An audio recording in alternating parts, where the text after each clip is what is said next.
passe quelque chose dans mon quartier.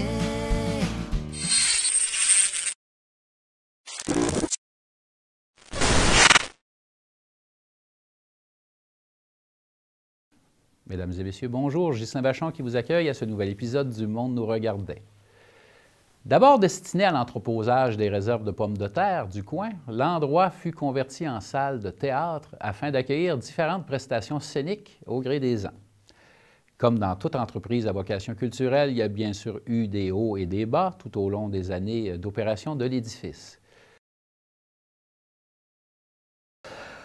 J'ai vu, moi, la première pièce de théâtre ici, c'était La Maison cassée. Bon, moi, je suis formé en travail social, fait que j'ai étudié à un moment donné le développement régional, puis les problèmes qu'on avait connus ici dans l'Est du Québec, là, à un moment donné, les villages qui ont dû fermer, les gens qui devaient quitter la région.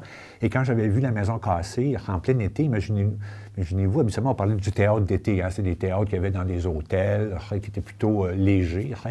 Et là, il y avait un drame qui se passait sur la scène, et ce drame-là est en lien vraiment avec l'histoire de notre région où les gens devaient quitter leur maison, devaient casser maison. Et c'est cette histoire-là qui était relatée là, dans La Maison cassée. Et on est en été. Donc, tout le concept que VLB a développé, à savoir que ce n'est pas du théâtre d'été, mais c'est du théâtre en été. Donc, il était possible de faire de la dramaturgie en plein été et de remplir les salles. Donc, c'était vraiment le cas. Ça avait été présenté à ce moment-là à la salle du camping municipal. Et par la suite, les productions théâtrales sont nées. Et là, ils ont acheté le Caveau Théâtre, qui est situé en arrière de la coopérative. Et la première pièce qui a été faite, puis la salle avait été aménagée à ce moment-là, c'était Sophie et Léon. Une grande pièce avec Jacques Godin, Michel Rossignol. Vraiment, vous comprenez un petit peu le caractère universel de l'œuvre de Victor Lévy-Beaulieu parce que Sophie et Léon, c'est Léon Tolstoï, qui était un grand écrivain russe, et VLB reprenait son œuvre à travers cette histoire-là. Donc, c'était très intéressant. Et la salle avait été faite à ce moment-là en vis-à-vis.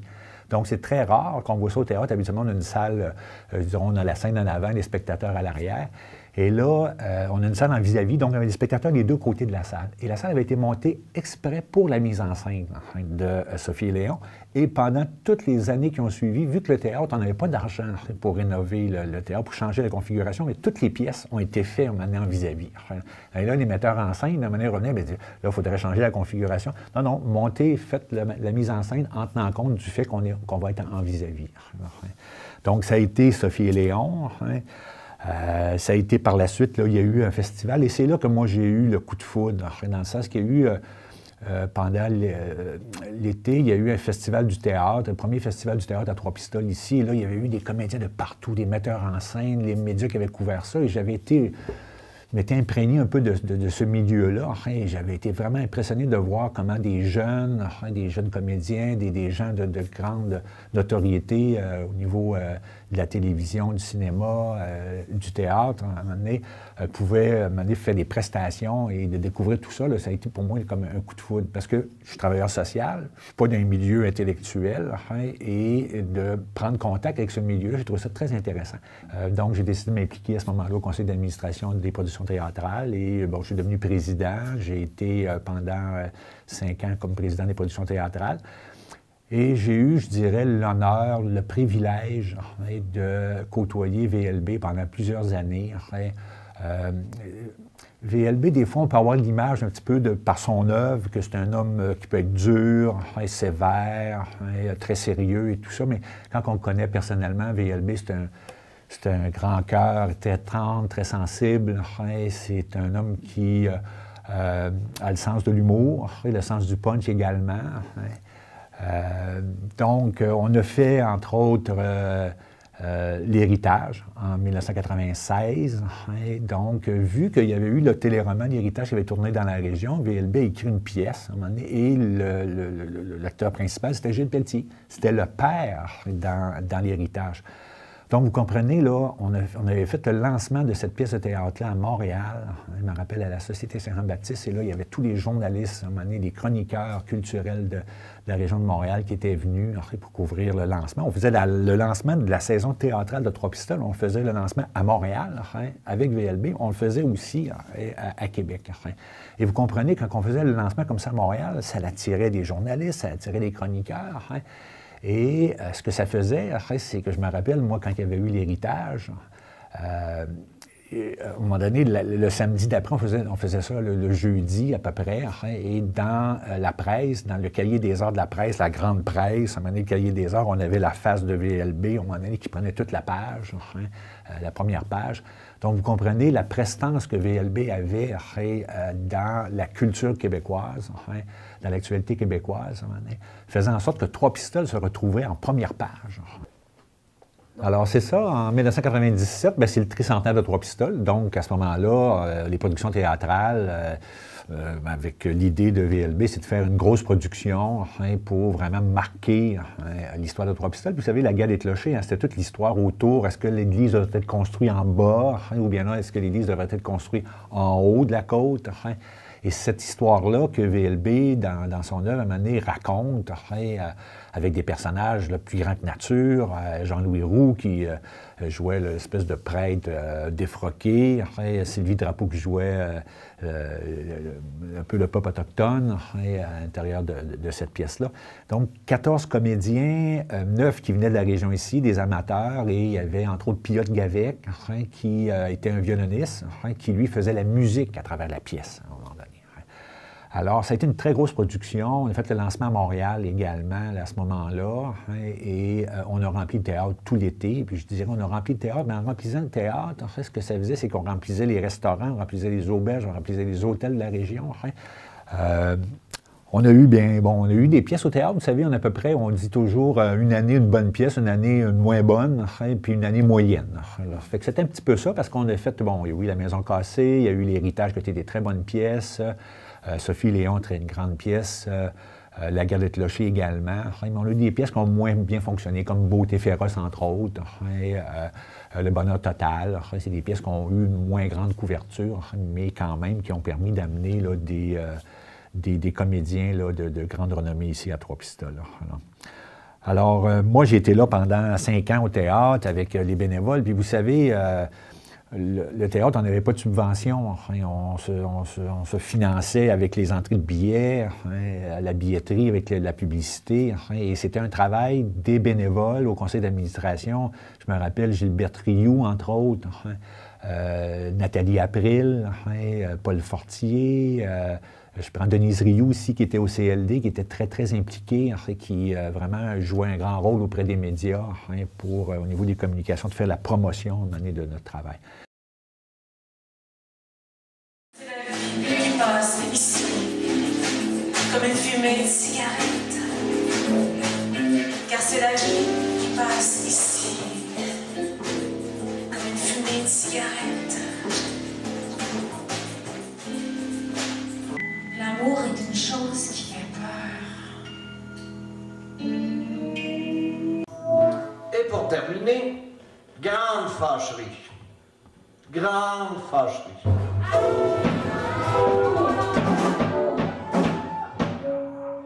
Laisse tomber ta hache, ça te tuerait pour rien.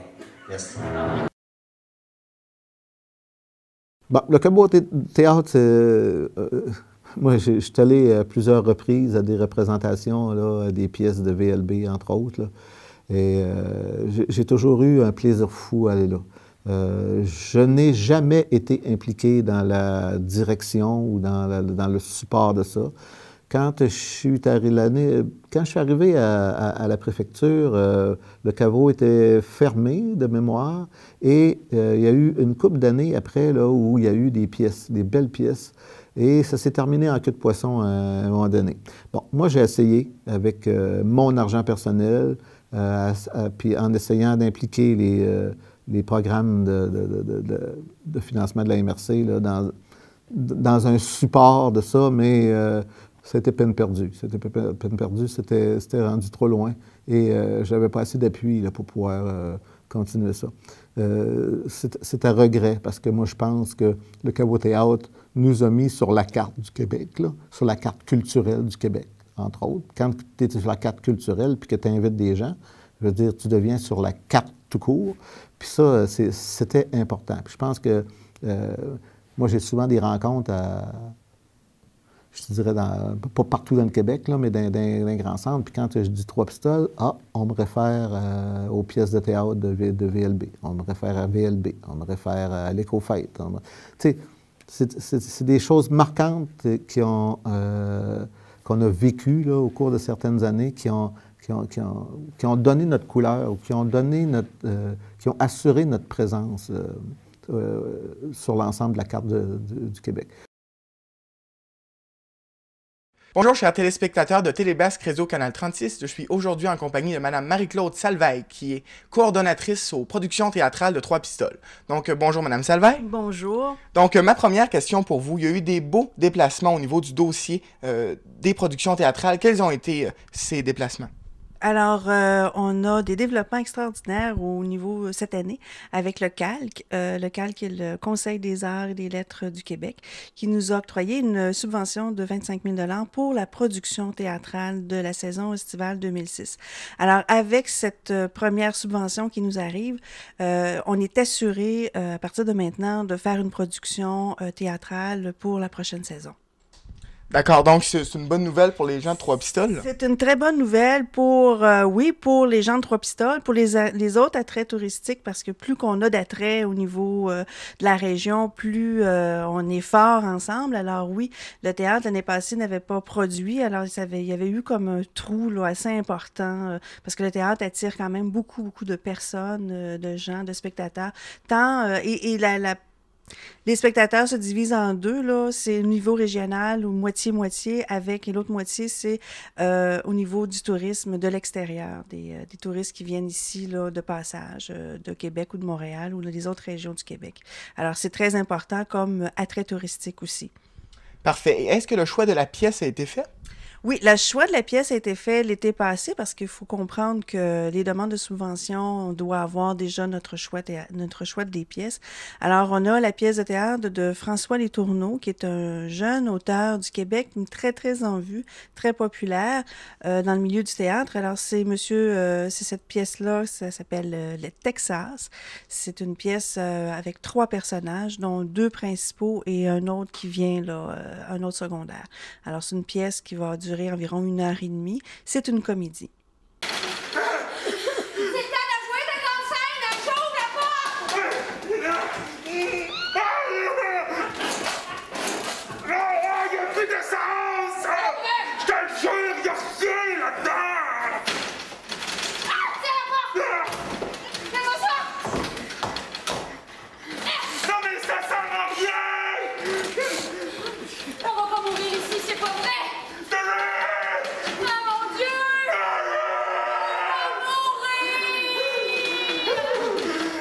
C'était vraiment excellent, la pièce. On se croyait au Texas, on sentait la chaleur, le désert, les cris d'enfer. C'était bon. Oui, vos impressions sur la pièce? Très bon. Ah, j'ai bien aimé. Les acteurs dynamistes de la fille, c'est extraordinaire. Super bien. Bon, pour moi, c'est vraiment bon. C'est une pièce de théâtre que j'aime. C'est le genre de théâtre que j'aime. Et bravo à l'équipe, puis bravo aux comédiens. C'est vraiment bien joué. La mise en scène est super. Les éclairages, c'est vraiment bon. Moi, j'ai bien aimé. Je suis très satisfaite. Très satisfaite et surtout très excitée. J'ai hâte que tout le monde voit ça. J'ai hâte que tout le monde se déplace pour voir le travail et le bénévolat de tous les gens qui ont du cœur et qui ont participé à cet événement-là. Il faut venir au Caveau Théâtre absolument cet été. C'est extraordinaire. J'ai été comme embauchée comme consultante par les productions de théâtre de Trois Pistoles, qui était dirigée par Victor Lévy-Beaulieu à l'époque. Je ne sais pas si c'était lui à cette époque-là, par contre, s'il était sur le CA ou s'il est juste comme arrivé après. Mais j'avais été embauchée comme consultante pour réfléchir à une programmation pour que le Caveau Théâtre puisse vivre tout l'été avec des événements à tous les soirs et tout ça. Donc, j'avais proposé à ce moment-là donc une soirée d'humour. Il y avait il y avait Fabien Rioux qui faisait de l'humour avec Fred Dubé. Puis les deux faisaient comme un genre de soirée duo, je pense. Puis j'avais comme fait une programmation pour que c'était quel soir? Genre tous les mercredis soirs, c'était eux, pendant tout l'été.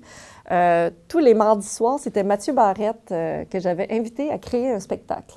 Je savais qu'il était parti dans l'Ouest, puis qu'il m'avait écrit pendant qu'il était dans l'Ouest, quand j'avais pris de ses nouvelles. C'était un bon ami à moi. Il m'avait dit qu'il avait commencé à jouer de la guitare, puis à chanter des chansons, à créer des histoires un peu. Fait que je lui ai dit, bien, ça te tente-tu de faire un spectacle tout l'été au Caveau Théâtre, les mardis soirs, t'sais? Fait que là, finalement, j'ai été pris dans mon propre piège parce qu'il m'a pris dans son spectacle. Donc, c'est là qu'est né Fond de garde-robe. Donc, Fond de garde-robe, c'est le premier spectacle que Mathieu Barrette a présenté devant public, je pense. En tout cas, à vérifier avec lui. Ça serait une bonne personne à interviewer sur le sujet. Puis, donc, c'est ça, tous les mardis soirs, c'était une production avec Sébastien Pedneau qui était aux éclairages, qui habite maintenant Trois-Pistoles aussi. Il y avait Frédéric Lagacé qui était à la guitare électrique. On avait, est-ce que c'est ce spectacle-là? Émile Olivier Desjans, c'était un gars d'assez modeste, dans le fond, qui faisait comme plus un comédien. Moi, qui étais comédienne aussi. En tout cas, c'était une super équipe. Puis Mathieu faisait comme arrivait avec son concept de spectacle de slam, contes et chansons, musique, qui racontait des histoires de Trois-Pistoles. Donc, c'était vraiment intéressant. On a travaillé là-dessus avant que la saison commence. Puis, dès le premier soir, on a eu super de belles foules. Puis finalement, de bouche en oreille, ça, de fil en aiguille, il s'est mis à y avoir du public là, de plus en plus à tous les soirs. Donc vraiment, tu sais, ça marchait très, très bien. Je me souviens pas qu'est-ce qu'il y avait les autres soirs de prévu. Aussi, il y avait justement une pièce du Caveau qui était présentée, mais qui était juste comme un soir-semaine. Ça, pour moi, c'est moins clair. Le souvenir est loin. Mais c'est là où on s'est un peu approprié ce lieu-là, que je trouvais absolument magnifique et tout ça. Puis moi, bien là, ça m'a donné un intérêt à m'impliquer après. Donc, je me suis enrôlée dans le conseil d'administration des productions théâtrales de Trois-Pistoles.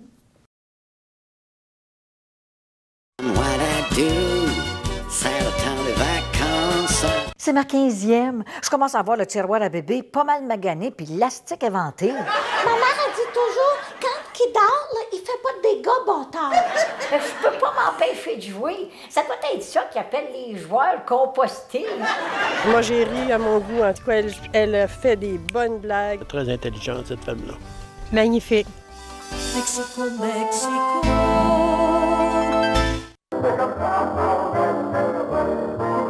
Et qui sont gluants, les mouchoirs dans les Georges. J'espère que c'est juste la mort.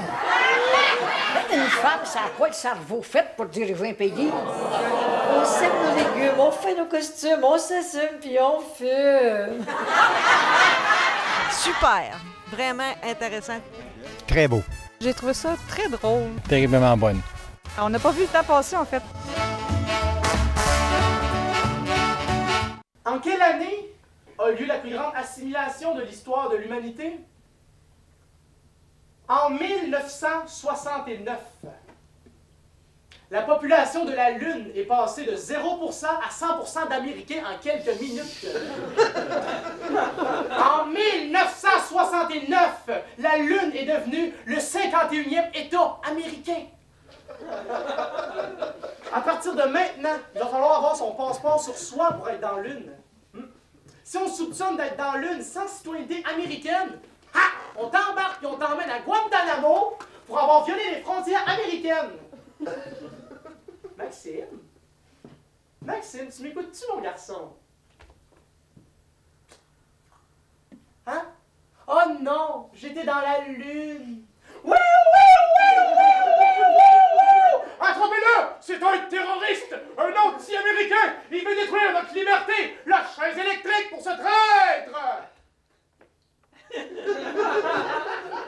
J'en ai raté un bout, là! Mouchard! Renégat! Puis même s'il hypocrites sont contre lui. I'm not a French fry, I'm a freedom fry! Mais je l'avais, mon passeport! Mais t'avais qu'à pas sourire sur ta photo!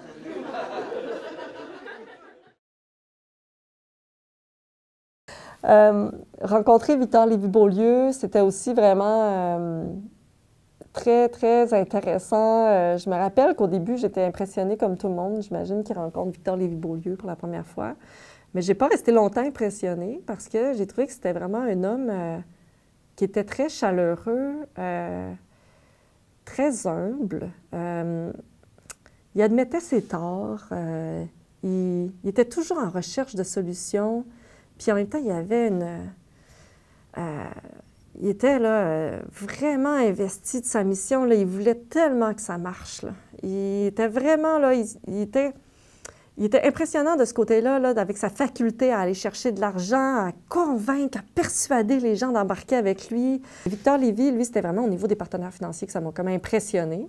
Par contre, on a découvert aussi que c'était un personnage qui était difficile à suivre par moments, qui, bien qu'il semblait humble et capable de dire ce qui ne fonctionnait pas, pouvait aussi être en train de vivre des grandes problématiques et ne pas en parler. Donc, ce qui faisait que, ça, je pense que c'est une question... j'ai l'impression que c'était pas de la malveillance, mais que c'était comme une espèce d'anxiété qu'il gagnait. Je ne vois pas comment, sinon, si ça avait été des petits problèmes mineurs, il aurait vraiment été capable de régler ça. Là. Je pense que le gouffre était trop grand. Puis sa seule manière, c'était de dire, ben j'abandonne. Drôle et intelligente qui vous est offerte au Caveau Théâtre de Trois-Pistoles afin de redécouvrir le plaisir du théâtre d'été de qualité. Moi, je t'en passe plus d'argent. Même pas un petit bain. Ah, quand même, t'as passé un gros 50. Ah, merci, boss. C'est bien smart. OK. Là, un gros 50 cents pour appeler ta femme. Ah, non, pas ma femme. Ah, ouais. Ah, bientôt, c'est pas ma femme. Yes! Yes! Ah! Yeah! Ah, non! Et t'as-tu joué 50 cents? Ah, non. Boss, tu ne m'aurais pas un autre que... Parce que c'était engagé.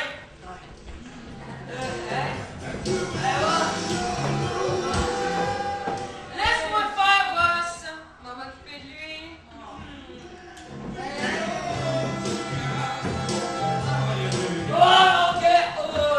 OK, j'allais. Là.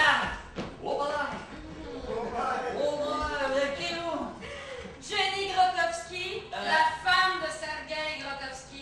Grotowski, je vois pas. Si je te dis paye-main les mots 25 000 emprunt, casse les deux jambes, puis remboursement au plus Christ, ça te dit quelque chose? Ouais, ça me revient, là. On peut pas faire ça, Pat! C'est pour une fois que j'ai une relation avec une fille qui va plus loin que « Hey, bonjour, comment tu t'appelles? » On n'a pas le choix. Moi, j'ai pas envie de faire de la plongée sous-marine, pas de tuba avec des babouches en béton. T'es-tu déjà demandé combien de temps tu peux tenir en dessous de l'eau sans respirer? Je voudrais bien que l'eau me rentre dans le nez. Ben moi, je me suis jamais demandé, puis j'ai pas envie de savoir non plus. Oui, mais peut-être que si on parle à Denis et qu'on lui explique la situation, il va comprendre. T'es vraiment un calinos? Oui, mais tu parles de kidnapper une fille, là, puis pas n'importe laquelle, là. Celle avec qui j'ai le plus de chances de sortir depuis bien des années. Tu veux dire depuis 28 ans? Environ, là. Bon, écoute, Jambon, là. T'as dit tantôt qu'elle s'entendait pas bien avec son père. Peut-être que si tu lui demandes, elle va vouloir être dans le coup juste pour l'écœurer. Comment j'explique ça? Oh, excuse-moi, Nathalie, mais on a volé des voitures de ton père, puis là, on s'est fait après dans le mafieux le plus violent de la ville. Puis là, on aimerait ça te kidnapper pour que ton père il se fasse un peu la gueule à notre place. Ça te tente-tu d'embarquer avec nous? Ben, ça semble pas payer ça. Bon, je peux pas faire ça. Écoute, Jean-Paul, c'est lui ou nous. Let's go, on n'a pas le choix, là. C'est la meilleure occasion que j'ai depuis longtemps d'avoir l'argent que ça me prend pour mon resto. On y fera pas de mal à ta Nathalie. Venant de la part d'un gars qui s'est déjà fait appeler Pat la matraque, je suis pas vraiment rassuré. Si t'as plus tes deux jambes, tu pourras plus jamais danser. OK, d'abord, mais je veux pas qu'elle me reconnaisse ça, Carla. Il est supposé passer aujourd'hui pour voir son père. Arrête, elle ressemble à quoi? Ben, il est à peu près grande, comme ça, ben, comme ça. Elle est pas même, mais elle est pas grande non plus. Elle a les cheveux bruns, blonds, entre les deux. Bon, laisse-moi deviner, elle a 2 yeux, un nez et une bouche. Ah, je connais! Innocent, ça peut être n'importe quelle fille, ce que tu me dis là. J'étais trop nerveux pour remarquer ces détails-là, hier. T'appelles ça des détails, toi? Hey, une chose que vous êtes pas entré chez eux après, hein, des fois que tu l'aurais mélangé avec son labrador. En plus, il fallait que je me batte avec ma pince de homard. Quoique, j'ai connu une fille qui ressemblait pas mal à un labrador. Il était poilu? Non. Elle jappait. Oui, mais genre, dès que je la sortais, là, elle faisait la belle, elle me sautait dessus puis elle venait tout excitée. J'ai envie d'elle des fois. Ah, pourquoi? Ouais, je suis obligé d'aller chercher mon journal moi-même. Ah, pourquoi? J'ai plus personne pour finir mes restes de table. Ah, ben ça, t'as juste à venir me voir. Genre, bon, te rappelles-tu d'un détail pour que je puisse la reconnaître à l'atelier? Elle portait une montre en or au bras droit. À droite? Donc, on est en voiture. Bon, toi, tu vas aller me faire une petite épicerie pour les prochains jours. Des fois, il faudrait qu'on reste caché un bout de temps. Et toi, qu'est-ce que tu vas faire? Ouais! Je vais faire un plan pour la pogner comme un rat. Je veux dire, pour l'accueillir comme une rose. Je vais faire vite, mais tu vas sûrement avoir besoin de moi pour finaliser le plan. Ah non, non, prends ton temps, je me sens bien inspiré aujourd'hui. Bon, là, il faut lui montrer que c'est nous autres qui commandent. Où est-ce que j'ai mis mon couteau?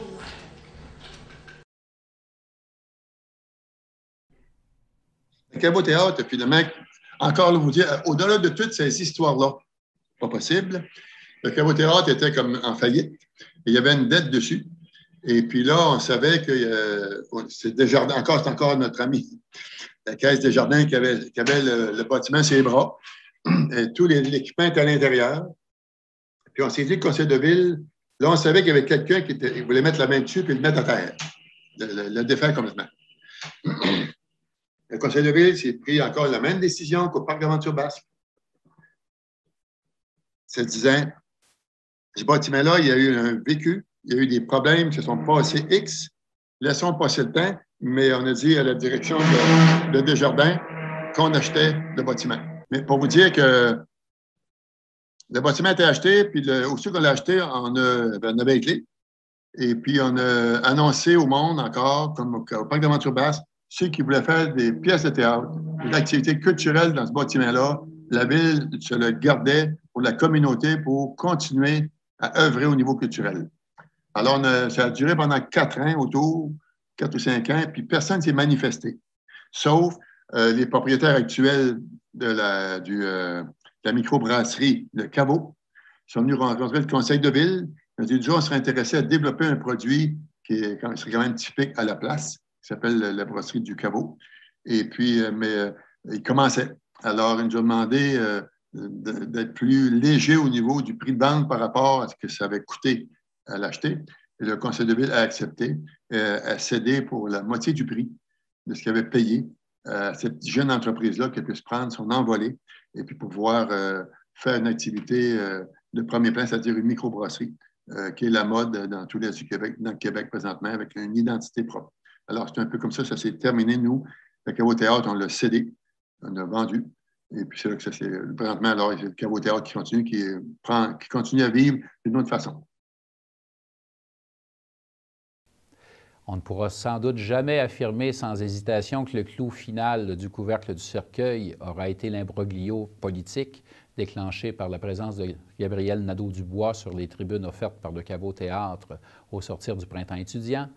Mais on peut avancer sans se tromper que ça n'aura certainement pas aidé à la survie de l'établissement. Il y a bientôt 20 ans, dans les chaumières du comté, un immense miroir est venu pour nous raconter nos contes et nos légendes, et des racines jusqu'au cou. On est revenu à la parure de chez nous. Le monde nous regardait tant le soleil s'est levé. C'est maintenant l'heure de se raconter. Le monde avance, mais faut apprendre du passé, parce que le monde c'est toi et puis c'est moi.